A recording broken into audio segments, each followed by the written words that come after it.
Hello, everyone. A raise of hands. How many of you are from out of the country? Okay. How many are from the United States? Oh, okay. Okay, let's take it a bit closer to home. How many of you are from Georgia? Okay, full house. Cool. How many are from Americas? Awesome. Hello.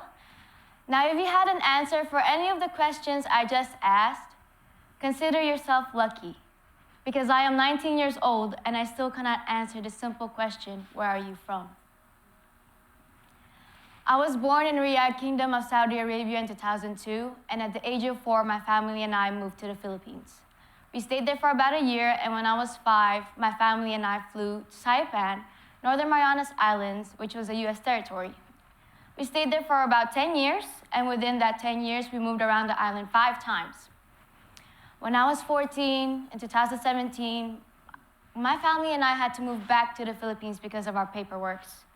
We stayed there for 7 months, and the next year, when I was 15, in 2018, we flew back to Saipan and lived there for 3 more months.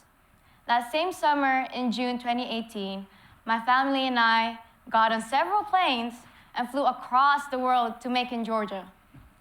I gladly did not move again until I graduated high school last year. My family finally decided to settle down in Kathleen, Georgia last year, July, and while I am so happy for them, I was sad because while they were finally settling down, I had to move somewhere else away from them, a place called college. Just my luck. According to CNN Philippines, a recent study showed that 5 out of 10 Filipino families do not have access to basic education.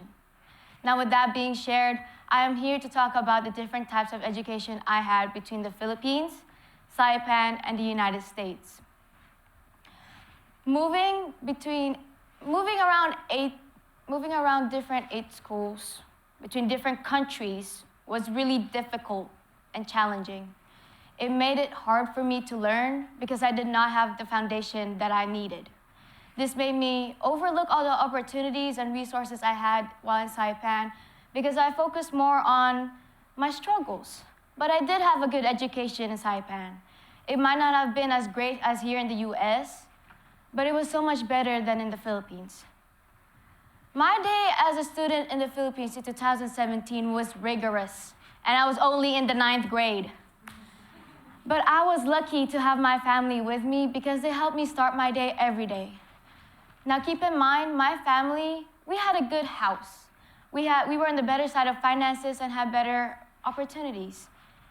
But yet my parents would still wake up an hour before I do, which is like 5 a.m., so they wake up like 4, to pump water outside of our house just so that my siblings and I can shower for that day. So between 5 and 6 a.m., I had to get ready using a bucket to shower, while also being mindful that I have 2 younger sisters after me. We should be in that horse carriage before 6 a.m. Now, when I mentioned horse carriage, you probably thought of Cinderella, right? Or like Bridgerton. Oh, that was an awesome show. But not for me. Our horse carriages, called kalesa, is this open box with 2, it's made out of plank wood, with 2 wheels on the bottom, right? And it's connected to the horse by a longer wood. And that horse will take us to school every day. You are considered lucky if you can afford this horse every day. But we are required to be at school an hour before classes because we have to clean our school.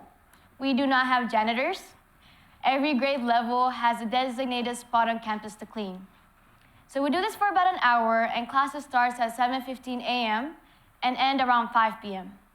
We have 9 classes every day, and each of them was about an hour each.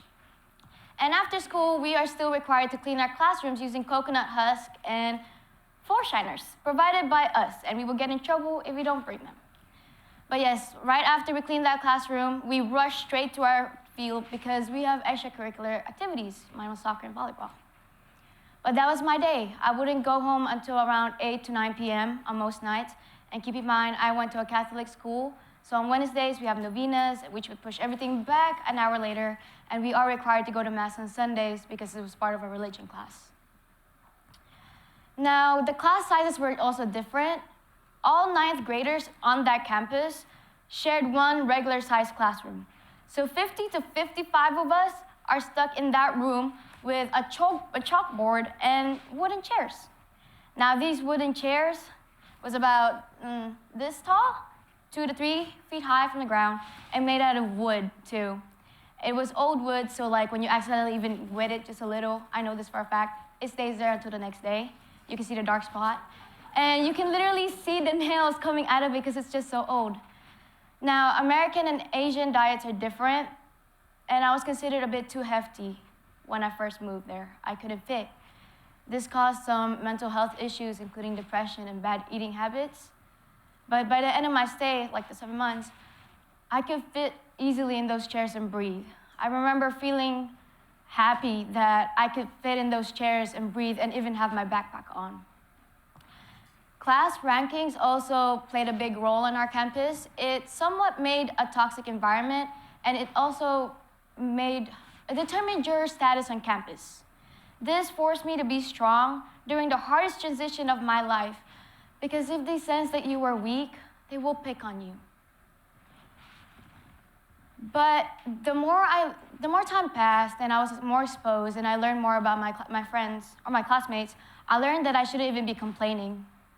I learned that some of my classmates would walk from the top of the hills and down to school every day, rain or shine. Some still relied on candles and flashlights because they didn't have electricity. Others still lived in square, simple boxes like cement houses where their bathrooms are outside.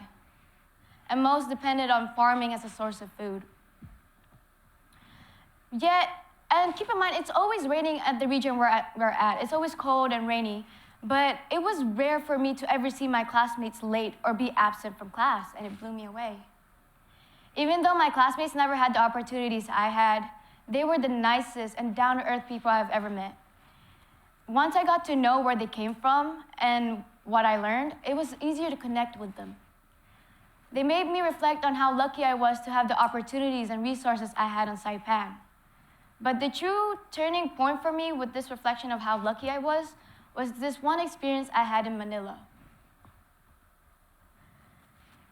It was 4 a.m., and my family was walking in Manila, where I witnessed rows of people of all ages sleeping on the sidewalk. Now, this is normal in the Philippines because it's a third world country, but this moment just hit me. I was at my lowest. And there was flies everywhere, it was cold, and it was chilly. And those people were using cardboard boxes as beds or mats.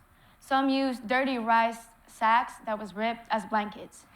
Some used rocks or like bricks, cements as pillows. Now I knew that these were the people who did not have education or even access to basic needs or necessities. My parents told me to just mind myself, keep my head up, and follow them. They were more focused on my younger siblings and getting to our destination because they dealt with their immigration papers, so that's really important. But while I was doing what I was told, I accidentally tripped on a sleeping girl's leg, almost as tall as my youngest sister at the time. And all I could process was how cold she was. Just freezing cold, and it struck something in me. I was in my lowest at this point, and no matter how many times I felt so helpless, this was the one time I felt absolutely powerless. I realized what struck me later on. It was anger, one, pain, and passion. Passion to help others, passion to never feel that helplessness ever again.